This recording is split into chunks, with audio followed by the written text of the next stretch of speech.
సర్దార్ వల్లభాయ్ పటేల్ దేశ ఐక్యత కోరారని చెప్పారు బీజేపీ రాష్ట్ర అధ్యక్షుడు రామచంద్రరావు. పటేల్ 150వ జయంతి వేడుకలను దేశం గర్వంగా నిర్వహించుకుంటుందన్నారు. ఆనాడు నిజాం నవాబుల నిరంకుశత్వాన్ని ఆపరేషన్ పోలోతో పటేల్ అణిచివేశాడన్నారు. ఆపరేషన్ పోలోను తెలంగాణ సమాజం ఎప్పటికీ మర్చిపోదని, నేడు అదే స్ఫూర్తితో మోదీ, అమిత్ షా దేశాన్ని టెర్రరిస్ట్, లెఫ్టిస్ట్ దేశంగా చేసేందుకు కృషి చేస్తున్నారని చెప్పారు. 150వ జయంతి ఈరోజు దేశవ్యాప్తంగా కూడా ఘనంగా మనందరం జరుపుకుంటున్నాం.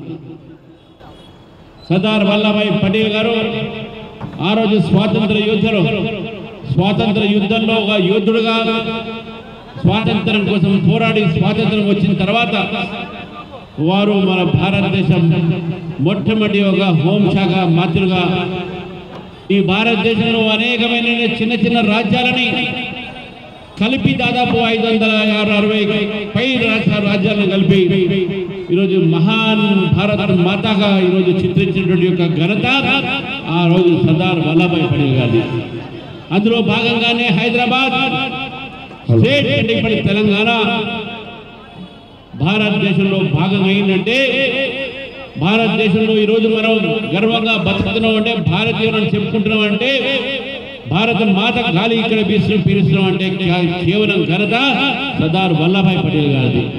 ఆ రోజు ఇక్కడ నిజాం సర్కార్ ఆపరేషన్ పోలో తర్వాత, పోలీస్ యాక్షన్ తర్వాత సర్దార్ వల్లభాయ్ పటేల్ ముందు నేను భారతదేశంలో భాగం అవుతానని చెప్పేసి ఈ ప్రాంతాన్ని భారతదేశంలో కలిపిన సందర్భంగా ఈనాడు 150 సంవత్సరాలు ఆ మహాన్ వ్యక్తి పూర్తి చేసిన సందర్భంగా దేశమంతా కూడా వారికి నివాళులు అర్పిస్తూ ఉన్నాయి.